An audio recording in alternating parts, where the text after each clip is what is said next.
What is up, and welcome into the Easy Smoke and the GM podcast. I am your host, Ezra McCann, and I'm joined, as always, by my outstanding co-host.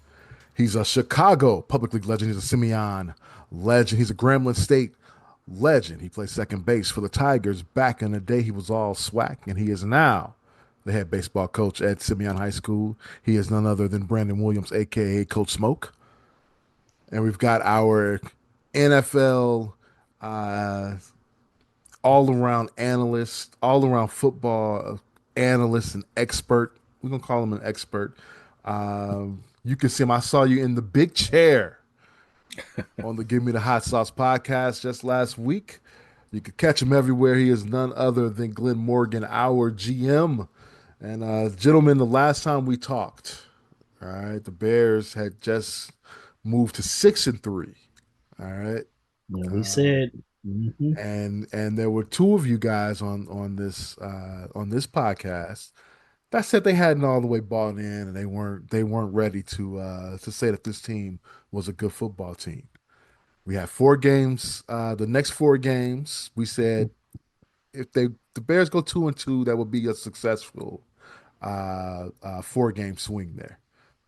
The Bears are 2-0 in that in those 4 games. Are you guys ready to say this is a good football team now at 8-3? Uh, I'm gonna bite back a moment and say I didn't say they weren't a good football that's team. I was You guys said you weren't ready to say that. okay. I thought I didn't know But, if we but, said but that it's or not not. saying that it's not saying that we don't think they're good. It's just that They still hadn't beat nobody. and that's That was the premise. right, and it's still questionable at this point in time because Pittsburgh. I mean, when Pittsburgh was in first place in their division about 3 or 4 weeks ago, When we played Baltimore, we played Baltimore. People were still like Baltimore was going to win that division, and they were 1-5 until they played the Bears, and then went to 2-5, and they were like, "Yeah, Baltimore's on his way back to win that division." And Pittsburgh still had like a 3-game lead. As it is right now, Pittsburgh is in second place. So, Yeah, and we did face them, although I believe that Mason Rudolph posed a potential bigger problem just because of his arm would stretch the field of the Bears not having linebackers. The starting 3 linebackers, I thought, or the top 3 linebackers, I thought that it could be an issue. And it was. I mean, of course, the Bears made it closer. So again, there's issues. I think what the Bears are a confident team. I think the Bears are a competent team that makes mistakes still that are growing pain mistakes. As the season continues to wear on, they're making less of those, but they still make them, but they're making less of those. But because they are a confident team, they're finding ways to correct enough of those missteps to win games. And winning games is key, obviously. But I think it's key to their development. It's key to their identity. I think it's key to their growing confidence. I think it's key to the reoccurring message that the coach and the coaching staff is using to reinforce what they're teaching. So that makes them a very dangerous team. I think the Bears are proving that there's more depth to this team than we may have suspected. But I also think the Bears have been fortunate enough that they're facing teams that are also dealing with significant injuries that it hasn't come back to bite the Bears. So that being said, 2-0 on this stretch of 4 games we talked about. And I think they may be catching Philadelphia at a good time this coming Friday. Philadelphia coming off of a loss, coming off of a lot of questions within their own camp internally. So again, in the NFL, I'll say this last thing. I'll get off my preaching podium at the moment. The NFL, a lot of times, your continuity and consistency are key, but also when you catch a team, because you can look at a schedule before the season begins and you can count the wins and losses. But I always say it all depends on when you face that team, when you catch them, when they catch you. And the Bears have been fortuitous this year in a lot of respects. All that to say doesn't take away from what they've accomplished. It just still has yet to be proven that they can handle a Los Angeles Rams, that they can handle even Philadelphia this coming week with even internal issues, handle Seattle Seahawks, handle hey, even Dallas. The Bears beat up on. That's the one team that the Bears did beat up on. Right now, Dallas is beginning to look like a bit of a problem. Even Eberfluster is starting to put his stuff together with the defense. I'm not worried about the Dallas Cowboys. No, not necessarily. But when you catch a team. And I said this to somebody when it came to Dallas and Eberflus. This is the first time since even when we had Eberflus, that he has a true 3 tech to run his defense. Makes a difference. Yeah. And we're seeing a difference. And just saying, is healthy. He's got a linebacker. Just saying, like we that's something that we talked about a lot on this podcast that went kind of ignored through his tenure here. He was never given what he truly needed for his defense to truly succeed. Just saying that. Were you done? No. I mean, yeah. I mean, you yeah. So we've got Philadelphia, by we the Bears, of course. Philadelphia, Green Bay, Cleveland, then Green Bay, San Francisco, and Seattle. I mean, not Seattle. I'm sorry, Detroit. So I don't know what Cleveland team will be like when we face them. They talk about bringing Gabriel Dillon back. I think they should, at the very least, just stick with Shedeur just to see what they have in their quarterbacks. Well, he's starting next week. Is he? Okay. Shedeur, they already named him to start. Okay. But I don't know if he'll be the starter when the Bears play him. I guess it's to my point. So, but what will still probably be pretty consistent is that defense. Cleveland's defense doesn't look like it's going anywhere. As a matter of fact, it looks like the defensive line with the young guys are even improving more. Mason Graham, who was with the Wolverines, I believe, just last year or year before last. So the interior of the defensive line is going to be a bit of an issue. Anyway, that being said, I do believe going forward, these remaining games down the stretch, because we're Bears are 8-3 now. Is that correct? Mm-hmm. That's the record. 6 remaining games. Let's say it again. If the Bears should go 3-3 down the stretch, I think they'll be a legit playoff team.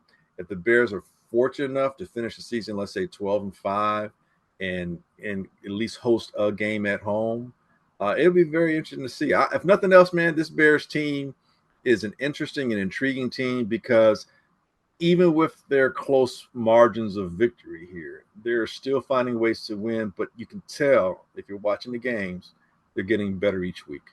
And as a Bears fan, we realize that, man, like this is only the tip of the iceberg, as they would say, the beginning part of the preface of the book, whatever saying you want to come up with. This is we're at the very beginning of something that could be sustainable and special for the next decade. Yeah. So to go back to the original point of us saying were they good or not, I know I've been on here kind of been the downer from jump. from game one, I've been the downer. Each week they've won. I've still come on here and I've spoke about how they haven't played nobody. I think now currently I'm just at the point where it is what it is. And I'm, although still cautious, I am seeing the growth. Mm-hmm. I'm seeing the growth. I am still cautious because, yes, we haven't played anybody. I am cautious because, yes, our past traumas are real.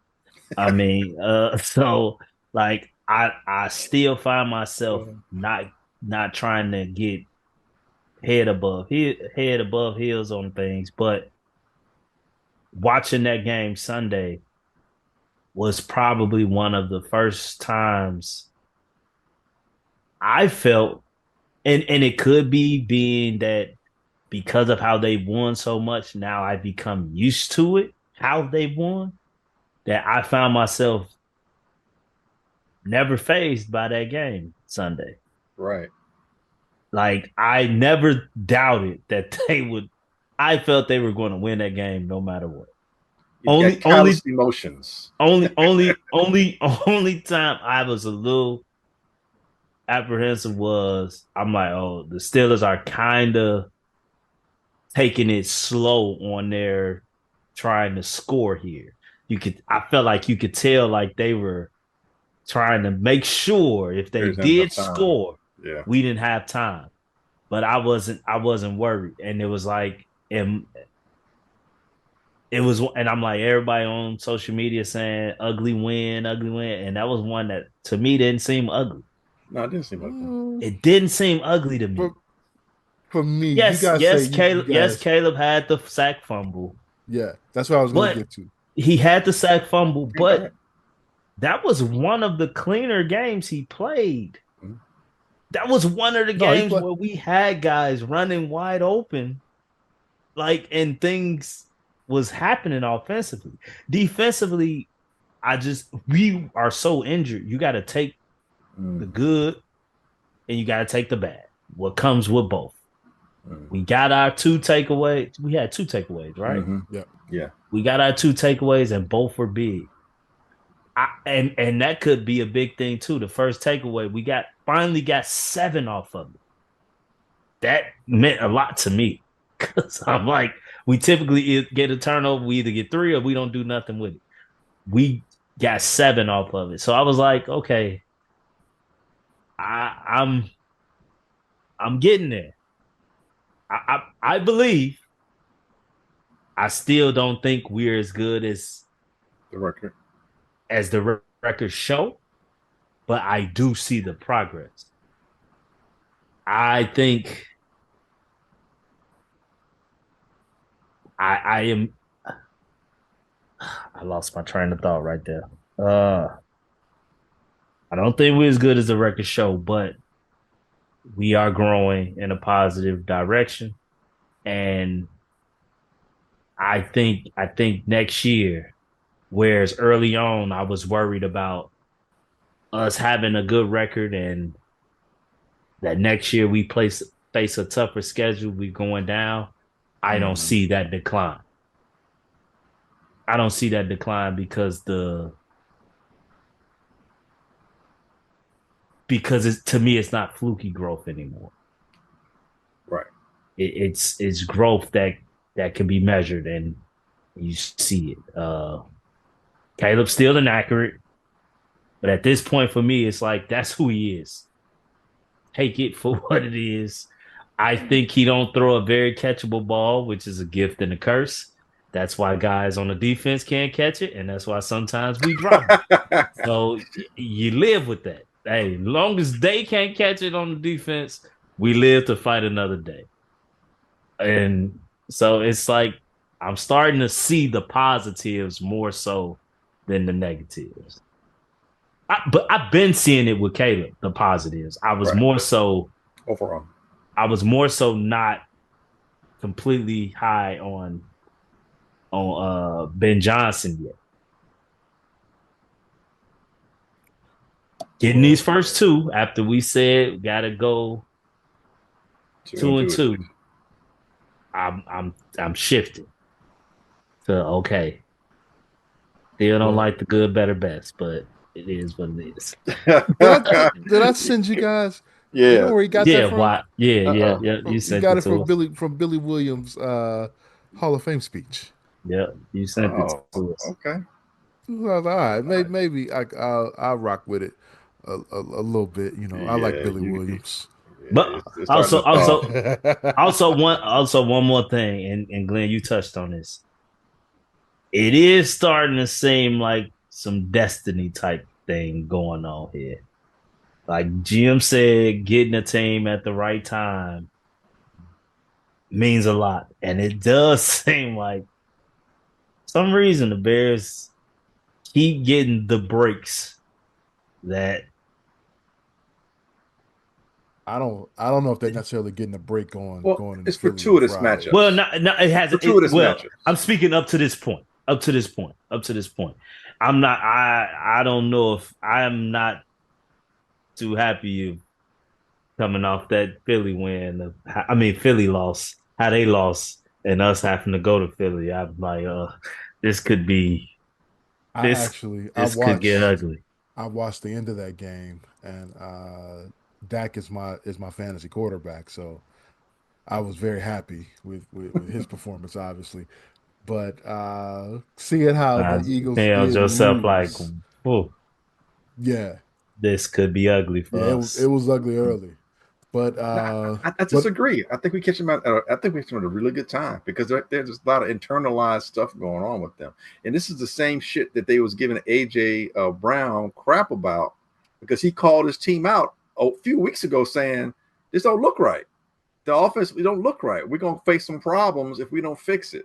And they like, okay, AJ on that bullshit again. AJ on it, and sure enough, now you got Saquon saying the same damn thing. Hey, all I know is Well, last year, but I was getting the ball. he need to be the one saying because he the problem. yeah, Well, that's he's what. been He's the problem. So And keep coming Saquon. at Hurts. He's the problem. I was watching the because of watching that at the end of that game. I was like, let me see what's going on in Philadelphia. So I turned on NBC Sports Phillies post game show with Jason Avant from Carver High School, Chicago guy. Who else is on that show? Michael Barkan is the host. What's the guy's name? Defensive former D lineman. Barrett. What is that dude's name? Um, Former Tennessee edge rusher. Bear Brooks. Bear Brooks. Oh no. Ron Jaworski, who is one of my favorites. And they were talking, and Jason Avant brought up Saquon Barkley and said that he's been running satisfied, Mm, meaning that, from last year, I won my Super Bowl. 2000. Yeah, so I'm, instead of trying to get some extra yards, he's running under tackles or running out of bounds, not taking them on, and basically just said he's not the player that he was when he first got to Philly, and that needs to be rectified. That's some strong statement to have with a franchise guy like Saquon Barkley, and they were upset after that loss, man. It was like I mean, but I may watch this Eagles post game show every week now. if you watch the game, especially down the stretch, you had the swing out he threw to him, and then he Fumble. spun. No, Oh, not that not the one. fumble. Okay. Before that, he spun and nobody was even there. He just did a spin move, which allowed the defender to catch up to him and then tackle him out for no gain. Whereas just catch the ball and run, you trying to make highlights, just go. Yeah, Then you had the fumble. Then you can't stay on your damn feet with the play that I felt kind of speaks to what you're saying. If he just catch the ball and continue to run upfield, maybe he burrowed through, maybe make it a 4th and 1. I mean, a 3rd and 1 versus a 3rd and 2.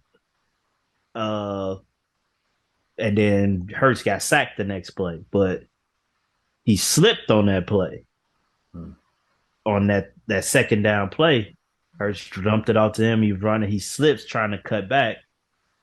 He just run up the field. Maybe he falls for the first down. So, but his production has been way off, and it's been put on Jalen Hurts for how the offense looked. But the numbers for Jalen Hurts are actually better this year than they were last year.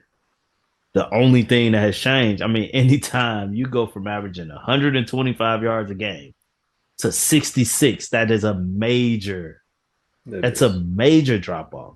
The offense is definitely going to look different at that point. And I'm not blaming him. I think the offensive line isn't as good as it was last year either. Right. And a different coordinator. Let's keep it real. I mean, it's that too. Different coordinator. This is his 4th coordinator in the last 5 years. Yeah. And what kills me is that Philly still keeps winning and fans are still pissed. I'm like, dude, we're trying to get anything together. Man. Coach, Well, that's y'all, just that's y'all that's man with that's 11 wins. that's just the natural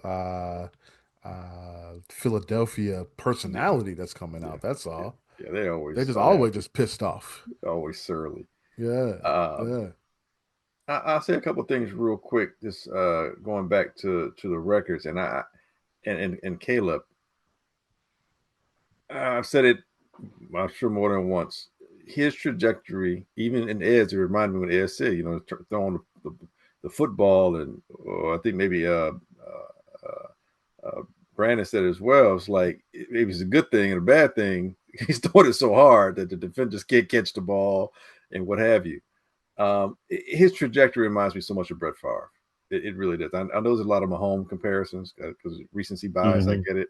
It's such a Brett Favre trajectory in terms of you got a coach and the coach has got to harness your ability to do all the phenomenal things you do, but to get you to do the regular stuff, on a regular basis.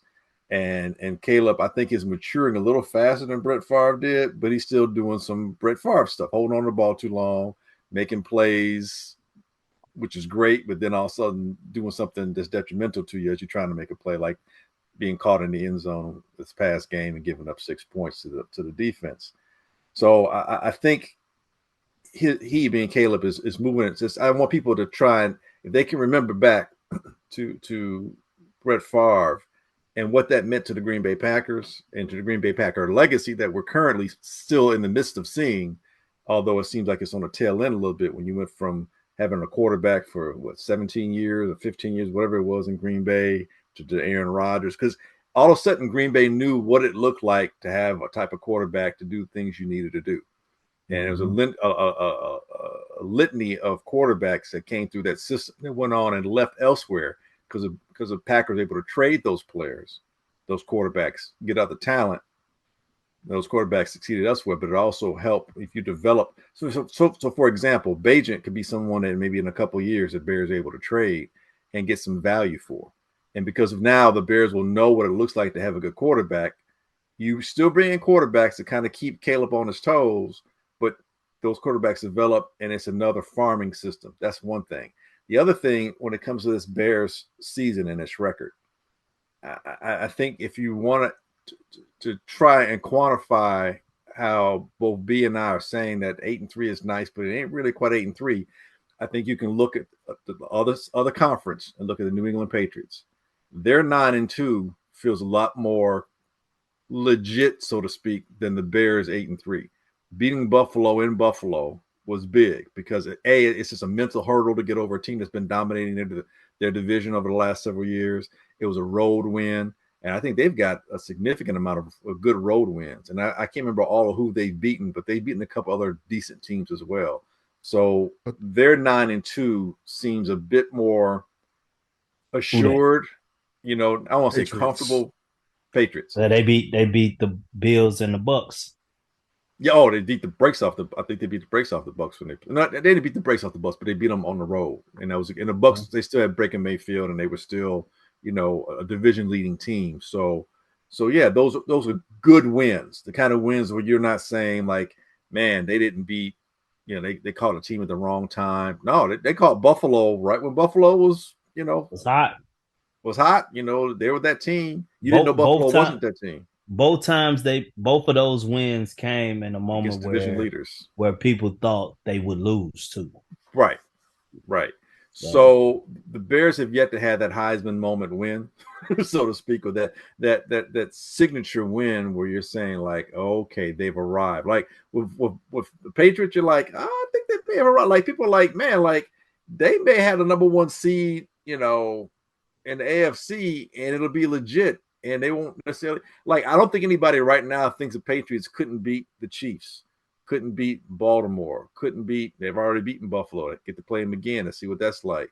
Or any of the other teams, the Chargers, any other teams that seem to be the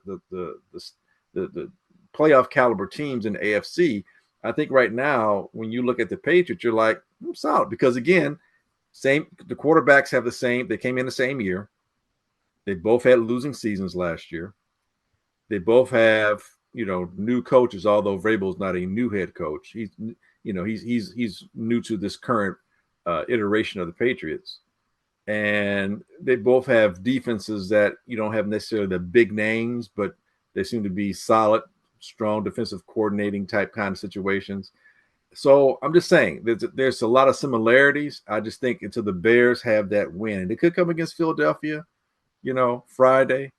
And as much as we're saying we can maybe catch Philadelphia at the right time, they're still leading their division. They're Super Bowl champions, current Super Bowl champions. So that's a legit win regardless. And then if you follow it up with being the Packers and having 11 day or 8 days or so to prepare for them, or 9 days, whatever it is, to have a little bit longer so they can focus on the Packers play Thanksgiving Day, so they're gonna have the same amount of time. Okay. Yeah. But still, I mean, even if the Packers do, you have time to prepare for them. At this point, I'll say this. I'm more concerned about I'm not looking at it as they have time to prepare for us. I'm looking at it, we got time to figure them out. Them figuring us out is on them. But this gives the Bears an opportunity to, and I think is this game in Chicago, or which one's in the first one in Chicago or Green Bay? First one is, I'll have it for you in 1 second here. Because we are in Green Bay December 7th. Right. So to beat Philly in Philly on a short week and come back around and beat Green Bay, which is a significant division, because they're the team that's a half a game behind Chicago, to beat Green Bay in Green Bay. If that were to happen, now I'm feeling okay. Like, man, this team may be able to make some noise. This team could be the Washington Commanders of last year, where depending on the matchup, they could find themselves playing for, more than one playoff, more than one playoff win, and see where it goes. But yeah, I don't want to get ahead of ourselves. Real quick, I'm just looking at the schedule. Did we get flexed already? The Did Green Bay. I think the Green Bay game got flexed. It did. It got moved. So we were always playing the 49ers on Sunday night? Had to be. I think so. I think that was one of our games. Was okay. I thought we were because only one I've seen being flexed was games. the Green Bay game. Okay, so the Green Bay game got flexed to 325. Mm-hmm. Yep. Okay, yeah. So that's the national game on 5. Okay, I got you. Okay. Well, job number one, we got to find some linebackers. I looked on Edmonds is gone for what, the rest of the season? Maybe he's on IR. Did they say that? He's on IR. Oh wow, I didn't realize that. Yeah. Pro Bowl. Yeah, I saw the injury report Thursday, and all the outs, and it was all linebackers. I was like, I don't remember. I can't remember every starting linebacker being out. Yeah, at the same time. At the same time, I don't remember that. Maybe two. Like I feel like maybe Urlacher and Briggs were hurt for a game. Oh yeah, at one point. For sure. But there was always, either Hillenmeyer or right. What was my man from Northwestern? I can't remember that dude's name now. Good, decent player. Oh, Nick. Yeah. He was going to the Raiders. He left. Went to the Raiders. Yeah, went to the Raiders. Yeah, Nick. Damn, I can't remember his name. Oh, anyway, that's not important. But yeah, we're gonna need some help on that defense. The next man up, coaching cliche, came through for the Bears though. I know I've been hearing that since Biddy basketball. Next man up, Coach Smoke. I'm sure you use that that mantra, but that they had to do that on Sunday. Whether it was more defensive backs playing, I know Johnson Gardner played just about every snap of that football game. They were basically playing the nickel in a nickel package the entire game. Hippolyte got hurt, the backup linebacker. Alman got banged up too. Yeah, he got came back though. But And man, again, well, this is not. I don't think this is the game that we need. We need guys hurting right now. So hopefully, maybe man, I don't know what you do at this point. It's Thanksgiving week. you do your best. Yeah, You do your good gets better, and your better gets better best. gets best, man. You better have it. You better have it. Um, but yeah, but good job by those guys. I thought, you guys talked about how you never were in doubt. Um, After that first Pittsburgh drive where they took the ball right downfield and scored, and then the Caleb fumble in the end zone, I was like, oh damn, this is not good because we're not gonna be able to stop anything today. But man, they came. The defense came through. Defense came Mhm. through and made stops when they needed to. So yeah, heck of a job by them. Um, so it's going to be an interesting game on Sunday. Friday. With the Friday, excuse me, Black Friday, with these Philadelphia Eagles. Um, I will say this, Caleb, start getting your ass down because you can start to see that the defenders are sick of your shit. Yeah, that he what went did to the sidelines with purpose because what did what did he y'all think about the Jalen Ramsey I hit didn't on think the nothing wrong sideline? with it. I mean, no, he was still in bounds. it's football. He kept Yeah, playing yeah, football. Caleb stopped playing football. yeah. Caleb was playing Uh, touch, and then he Good got job touched by up. I commended Gardner Johnson for having his quarterbacks back though on that sideline after that. But He's looking for a chance to fight him. So he one of them I always tell y'all about. You gotta have a fool on the team. You gotta have a fool but on the team. but yeah, Ramsey was man. It was a legal play. Oh It was a yeah, very clean much play. so. Yeah. So so yeah. Um, Bears offense coming up this week. What needs to be done to get some points on the board now? They're gonna have to score, Yeah, no I was gonna doubt. say I think the Bears, the offense is going to have to bear the shoulder the weight of the victory this time. They got to take the pressure off the defense, and I think ball control to keep Philadelphia, you know, in check to some degree, kind of put a little pressure on their defense, maybe tax them a bit. Um, and the Bears need to establish that run early so they can play action their way to some explosive plays when they need to have them. But you, the main thing is, and we've been saying it all year, they got to stay away from those pre-snap penalties. They got to stay away from any penalty that happens, especially if you have an explosive play.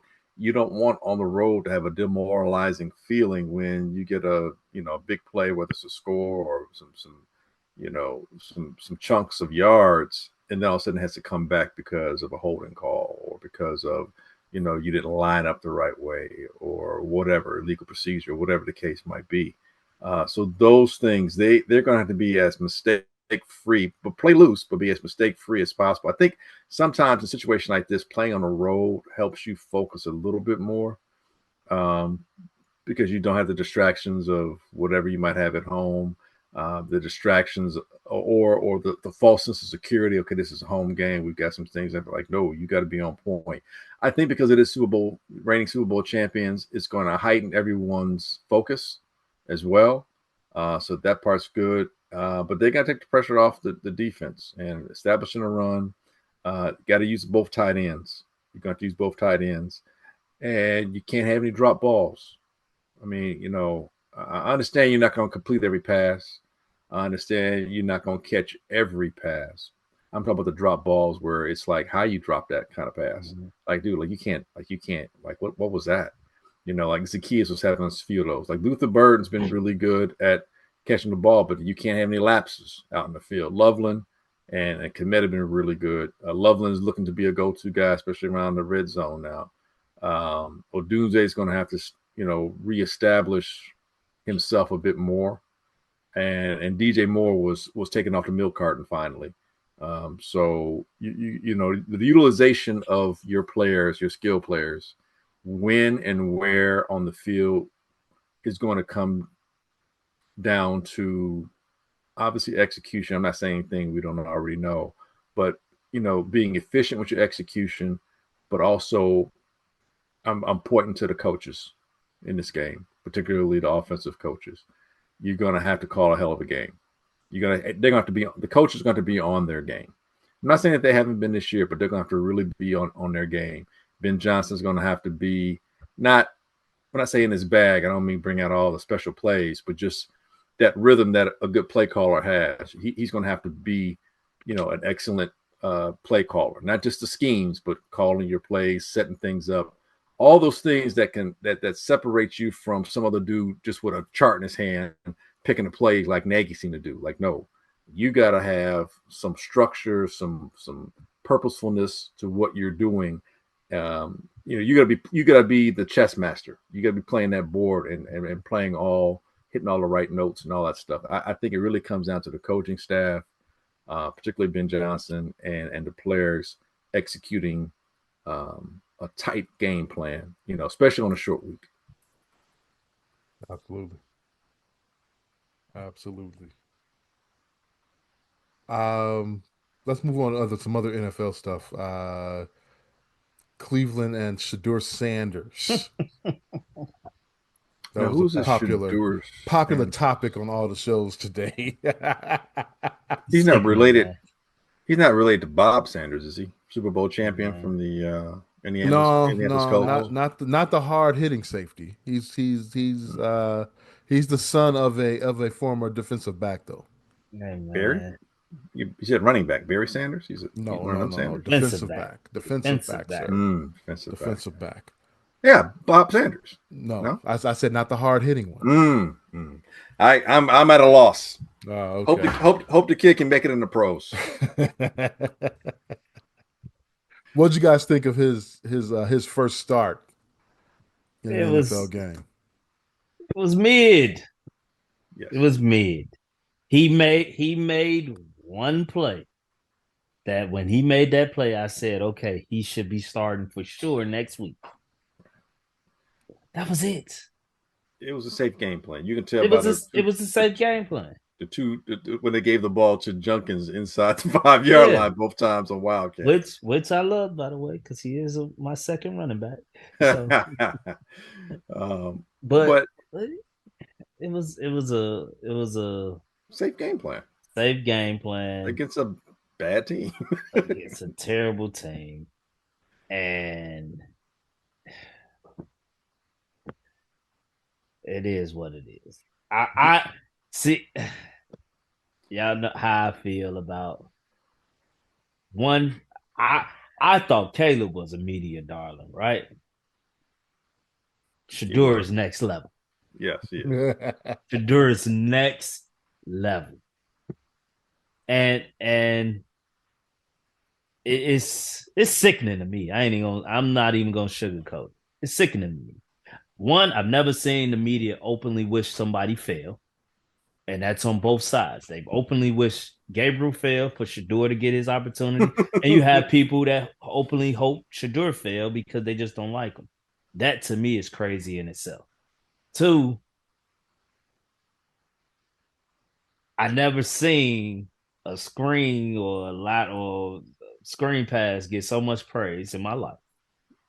I've seen same guys who shit on quarterbacks, a la Shady McCoy, a la Aqib Talib, because one, Shady, you shit on Justin Fields, Aqib Talib, you shit on Caleb Williams. I seen y'all talk about how quarterbacks complete passes behind the line of scrimmage or at the line of scrimmage, and it's all the receiver that do the work. Y'all made it like this boy. Aqib Talib today said, man, that pass had to be perfect. It had to be right. I was so disappointed in him because I've been really enjoying watching him on it. I was so disappointed. Like, come on, man. Y'all killed Dylan Gabriel for that same pass. And somebody took it to the house. And now we're praising this kid because y'all love him. I understand y'all are fans, but you're in the media. Do your job. Don't be fans, man. That's why I only really watch one show, and that's First Things First, because they gonna keep it real, in my opinion. Even when Nick is all over the goddamn Kansas Chiefs. Kansas City Chiefs, and I think they just like our boy, well, not our boy, Caleb Parkins. Parks. Yeah. I think they like fucking with him on the show, so that's why he's there. But man, I mean, it was mid. It was mid. I'm looking forward to seeing what happens next week against what I'm seeing right now with these 49ers. Let's see what happens. Did you think Stefanski was a little what's the word I'm looking for here? Uh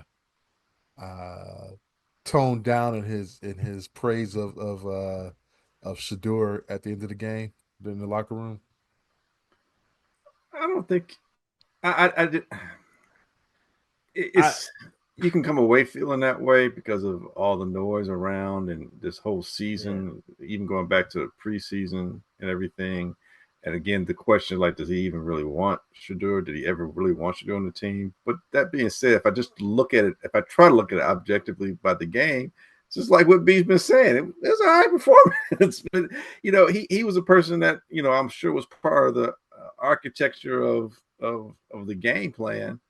So it was a very protect ourselves, protect him, do what we can to win, thing. What I do like was that it showed that Cleveland has some talent that they haven't really utilized. Fannin came out of freaking nowhere Mm-hmm. and had like a heck of a game. And I know about Dylan Sampson because he's an ex-volunteer, but I was glad to see him get on the field because he is a home run hitting kind of Mm-hmm. capabilities. Him and Junkins should be playing a lot more off and on. I mean, like, dude, you should be like, they should. I mean, I'm not gonna say Jamar Gibbs and Montgomery, but I'm talking a 1-2 punch in terms of you can utilize both these guys. They're both tough runners. They both have. I think Dylan might be a little faster, but they both can take it to the house. They have the ability to do that. Um, I think if you utilize those guys with your offensive line, I think with that defense, yeah, Cleveland can win another 3 or 4 games out the next 6 or 7 remaining for them for sure. Yeah, well, I mean, with that The that defense Yeah. defense is that, unreal, that man. defense is crazy. But also, I mean, the Raiders stink. They do. Yes. They do. They stink. And They it's do. been and it's been like that since we played them. 10 sacks yesterday. And we barely beat Yeah. them. Chip Kelly gets fired. Yeah. Well, they 10 they sacked Justin 9 times? They got him 9 times a couple years ago. 10 sacks. 10 sacks. Miles Garrett with 3. He's got 18 on the season already. The 11 quietest games in. 18. It's the That's quietest 18 crazy. I've ever heard in my entire life. I know Stray had last night on the or their whatever you call it overtime show. He said, "Yeah, my record's gone. I already know." Yeah, he might have that fool might get 30, man. He might have some mad numbers. He might have 30 That's sacks. crazy, man. But 18 sacks like in 11 games. but back to the question you was asking about Stefanski. That's I'm like, honestly, I don't know what Stefanski could truly do in this situation to win, as far as win the people over. The people have made up in their mind that you're racist, that you don't like the kid, whatever negative thing you want to say, they made up in their mind. Yeah. I can't say whether they're right or wrong because I wasn't paying attention to the Cleveland Browns with Dylan Gabriel as the quarterback or any of that. So I don't know how he reacted when Dylan Gabriel won a game. I mean, he only won one game, so I don't know how he reacted. Um, but but what I do know is that it's extra emphasis on it because it's Shador. That's what I do know. I mean, so it's like it is what it is. Let's see how it continue to pan out, and let's see how this go. I think I'll be shocked if Stefanski's the coach next year. I would be shocked as well. Um, Unless they win with Shador right. a lot of games late, and you could tell that even Stefanski seemed like he's bought into, I might have a quarterback I can develop here. Mm-hmm. That's a big if, but that, I think, to your point, I agree with you. That on one end has to happen in order for him to stay, and I don't think that's going to happen. So I'm with you. I'd be surprised if he's back next year. So whose call was it to draft Shador? It's got to If be the it, GM's call, I believe. but they were both. Remember when he got drafted? They both weren't very enthusiastic when the pick came in. Or maybe the owner. Maybe it's one of those owner things because of I want to sell stuff. And Shador, yeah. yeah, And and my thing is, I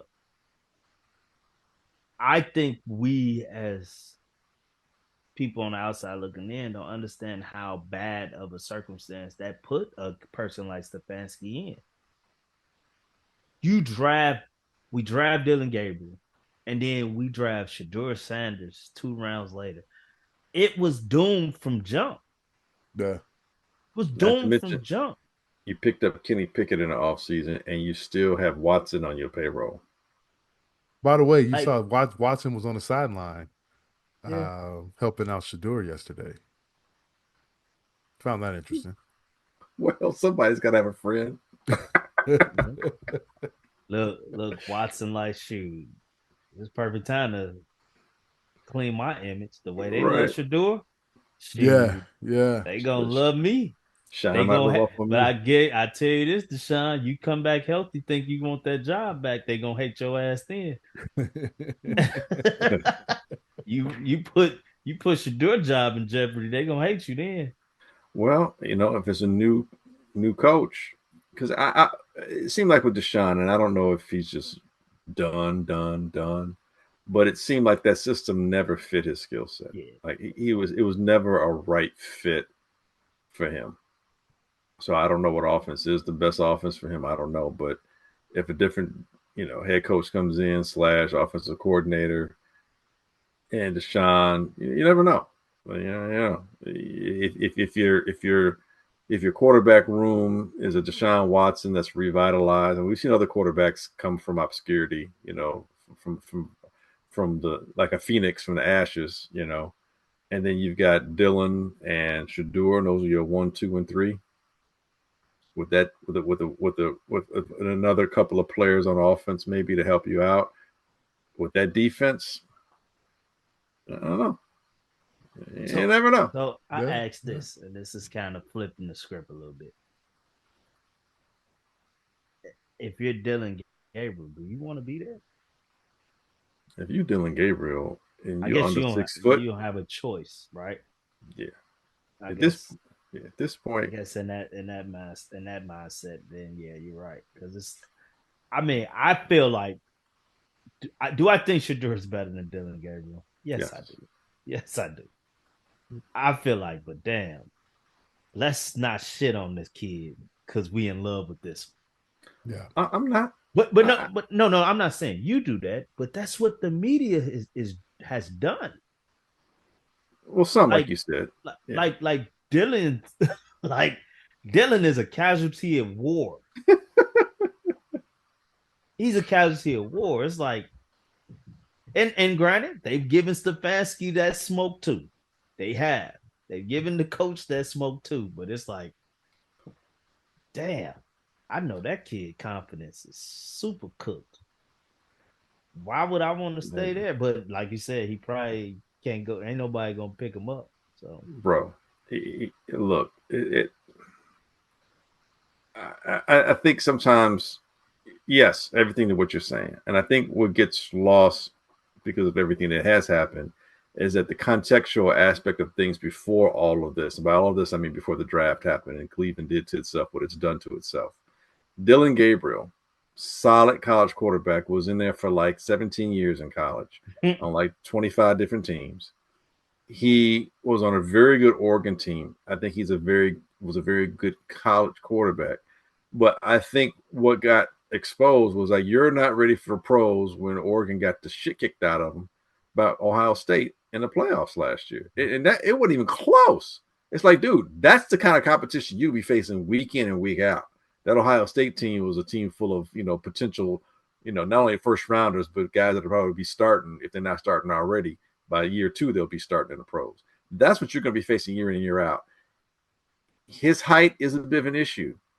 He's not Kyler Murray. He ain't getting away from the cover from pressure like that.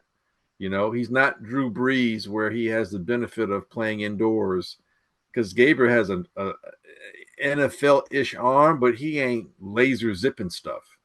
You need to be an exceptional athlete and have exceptional qualities when you're height challenged at the quarterback position as far as NFL goes. You just have to be. Yeah. And he doesn't exhibit. So my point is, wherever he was drafted in the NFL, to me, he was going to be at best a solid backup. He's not a frontline starter. Nothing about him to me has ever screamed, this guy is going to be your franchise quarterback. He's never given me that kind of vibe, even going back to college. So why would anybody want to hang their hat on, by anybody, Stefanski, hang your hat on, this is my guy? No. And I'm not saying Shedeur necessarily is your franchise quarterback, but I get that this guy can handle being an NFL quarterback a bit more than Gabriel. And to your point, that pass he made, I'm like, Gabriel doesn't make that pass. Gabriel may not even escape long enough to be able to make that pass, let alone complete the pass. And that pass was on the money. That wasn't an accidental pass. And I say that because I've seen him do that in college a lot. He did that in Colorado. He ran for his life in Colorado a lot. So, yeah, I think Dylan, like you said, he's a casualty, but by the same token, it's like, dude, like, I don't know. There's 31 other teams, and I don't think any one of them are saying, I got to have you. I just don't. There's at least 10 other guys. Right. I take Spencer Rattler over Dylan Gabriel, and I'm not a big Spencer Rattler fan. I agree there. It's just wild. Hell, I take the kid from Indiana in college right now over Dylan Gabriel. I think he can come in and I think if he goes to the Jets, that'll be a good spot for him, because he's 6'5", 2 something. That makes a difference, man. You got pinpoint accuracy. Wow, it's just a wild dynamic there. I mean, we in year 2 with Caleb, and these guys in the media still saying the Bears aren't 100% sure if we have our franchise quarterback. And that boy beat the goddamn Las Vegas Raiders. And those same media people saying the Browns have found their franchise quarterback. I just can't help myself but to be on the opposite end right now, at least. Right now, because it's just damn. And I'm one that everyone know that I haven't been the biggest Caleb supporter at all, but damn, I know he's better than Shedeur Sanders. That's what I'm going to say for sure. Caleb? Oh, for sure. I know that shit for a fact. And so it's like, I've always had a problem with that. I don't know if it's shown in our history on the podcast. I've always had a problem when the media just overly show how much they like a person, which then flips to how I look at how they view other people. And so, like I say, I thought Caleb was a media darling until he wasn't. And I'm seeing I had that assessment wrong as hell, because he ain't on this level. He got fans, but this my Shedeur got a goddamn coat. Well, Shedeur is generational when it comes to media coverage. He's a generational quarterback when it comes to media coverage. I'll say that. Oh, man. Bears Eagles opening line. Bears are getting 7 points. Yeah, 7-point dog. Yep. On the road. I know what? I would jump on the Bears just because they keep all the games close. I mean, outside of Detroit. So we think. Yeah, but, well, I mean, the linebacker situation, it can be exposed. I mean, hey, Saquon, I'll say that, here's going to be a problem.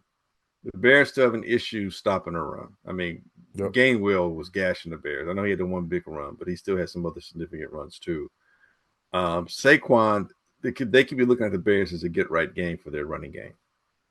And as much as we talked earlier, and you asked me earlier, what did the Bears offense have to do to get right? Same question could be asked about Philadelphia's offense. What can they do to get right? And they've got a lot more accomplished players than the Bears do. 2 wide receivers, a tight end, and obviously, Pro Bowl running back in Saquon. So, and Jalen Hurts is a running factor too. So there's going to be a lot of pressure put on that linebacking crew in the front 7 of the Chicago Bear defense. So yeah, that it can be a bit of an issue, especially on a short week. If there's anything, if you got Saquon on your fantasy team, I would say you definitely don't bench him. You need to have a plus start by his name. Man, the Bears, a lot of 3rd-and-1s. The Bears had, which Unusual. goes into that Eagles tush push. Yeah. Should be interesting. Let's go to picks, fellas. We can get out of here. Last week, GM finished number 1. He was 3-0. I went sleep. 1-2. Don't sleep on Smoke, that man. You went 0-3, but Damn. 2 of your games were within a half a point. Yeah, that's bad beats right there. Yeah, that's a classic bad beats right there. Yeah. So I am still in first place, 15-12 overall. GM, you are 13-11, and Smoke, you're at 10-14. So Smoke, you are up first. Thanksgiving week. 13, right? Correct.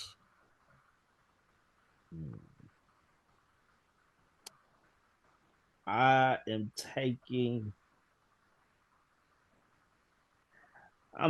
the Dallas Cowboys plus 3.5. I know, right? Yeah.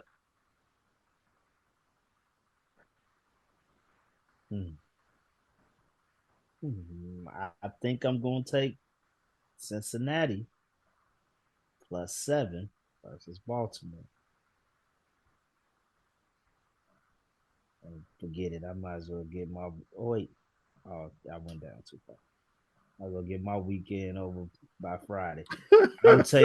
I'm actually take Philly minus the 7. Really? You think they're gonna win by double digits, huh? Interesting. Maybe I'll be wrong. I've been losing, so maybe this will be the loss. So I'll take it. What do you got? Oh, I thought you was next. Oh, we're going by total. Yeah. Oh man, it messed me up there. Well, in that case, wait, where's the college at? Don't see the college. It was a fast Monday night game. I'm trying to find college. It's on there outside. I don't know if I'm on. Let's see, MLB, NBA. Try this one more time. I don't know why I don't see college. Huh. It is. You on Vegas weird. Insider? Yeah, I'm on Vegas Insider. Go to NCAAF on the. No, I'm saying bar. I don't see NCAA at all. Top bar is what I'm saying. I don't see it on there. Yeah, I'm looking at it. VegasInsider.com. I don't know why mine is tripping. Try one more again. Meanwhile, I am taking the Chiefs plus 3.5.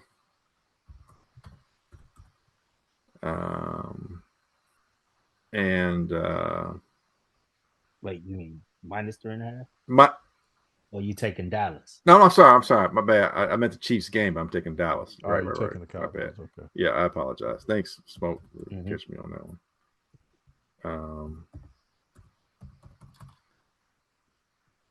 And I'm also taking the Dolphins -6.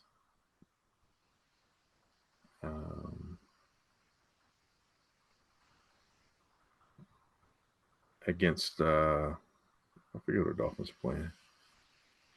Somebody beatable. Miami Dolphins are playing the Saints. Yes, like I said, somebody beatable. And there's some good rivalry games in college. You got the Egg Bowl in Mississippi State and Ole Miss. You got Iowa, Nebraska. It's a big rivalry. Yeah, if you can't find it, give me a game you want. I am going to take. Ooh, that should be interesting. I'm going on a limb here, and I'm going to take A&M -2.5 on the road against Texas. I think they might win by a field goal. That's a good game right there. You said -2.5? Yeah, -2.5 on the road against the Longhorns. Gotcha. Yeah, that's a good one right there. All right. I'm going to start in college. Ohio State, Michigan. Ooh. Michigan's getting 10? Oh shit. I'm gonna take Alabama -5.5 in the Iron Bowl. That's a pretty good bet. Auburn has been. Dude, I can't believe Michigan is getting 10 as a home dog against Ohio State. A ranked Michigan team. That's crazy. In the NFL, I will take. I couldn't talk you into it, huh? Just trying to talk you into it. I'm gonna take the Packers plus the 2.5 on Thanksgiving Day in Detroit. And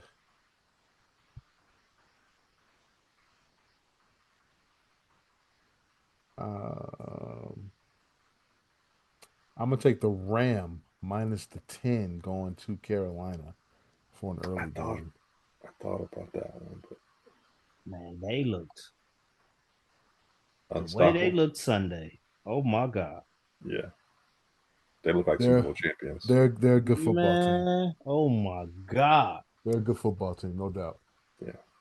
No doubt about it. Hey, fellas, that's going to do it for this week's edition of the Easy Smoke at the GM podcast. I almost said the Super Duper podcast. We want to thank everyone for listening out there. We greatly appreciate it. You can catch our podcast on Apple Podcasts, Google, Spotify, iHeartRadio, Amazon, or wherever you find your favorite podcast. You can also catch the video version of this podcast on YouTube. Go to hp53productions.com. Go to YouTube, search for hp53productions.com, and there you'll find our podcast and the Super Duper podcast hosted by Rob Griggs.